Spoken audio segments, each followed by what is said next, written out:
আসসালামু আলাইকুম, নমস্কার। আজ হলো এই পবিত্র রমজান মাসের ৮ নম্বর রোজা। আজকে আমি এই ভিডিওতে হিন্দু মুসলিম সবাইকে একটা কথা রিকোয়েস্ট করব। দেখেন, সব ধর্মের সব জাতির মেয়ে, বোন, ভাগ্নি, ভাস্তি সবারই কিন্তু আছে। কেউ কিন্তু নিজের ঘরে রাখতে পারে না, অন্যর ঘরে দিতেই হবে। কিন্তু আমার একটা রিকোয়েস্ট হলো কি জানেন, হিন্দু হোক বা মুসলমানে হোক বা খ্রিস্টানে হোক, এই মেয়েটাকে বিয়ে দেওয়ার আগে সেই ছেলেটাকে ভালো করে দেখে নেবেন, তার বংশ পরিচয়, ছেলেটা কি করে, ছেলেটার কি আচরণ, কি ব্যবহার।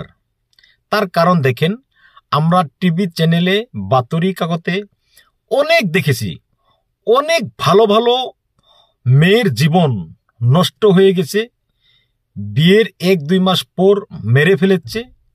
সারা পৃথিবীতে এটা চলেছে যৌতুক নিয়ে জ্বালা যন্ত্রণা। আদালতে 99% মামলা এই কেস মেয়ের।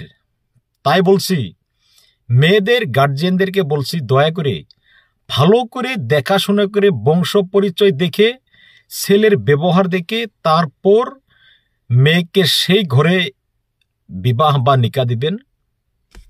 এটাই আশা করছি আপনাদের কাছে। এখন দেখেন, আমি এই আদরের মেয়ে যে বাবা মার বাড়ি ছেড়ে সারা জীবনের জন্য স্বামীর ঘরে চলে যায়, সেই সম্পর্কে আমি আমার সুরে একটা কবিতা বলবো, আমার গানের সুরে। আপনারা দয়া করে মনোযোগ দিয়ে শুনবেন আর অর্থটা বোঝার চেষ্টা করবেন।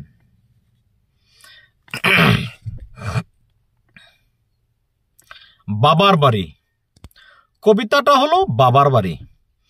আমি এই কবিতাটা গানের আমার সুরে বলবো, আপনারা দয়া করে বোঝার চেষ্টা করবেন। কবিতাটা লিখছিলেন পলাশ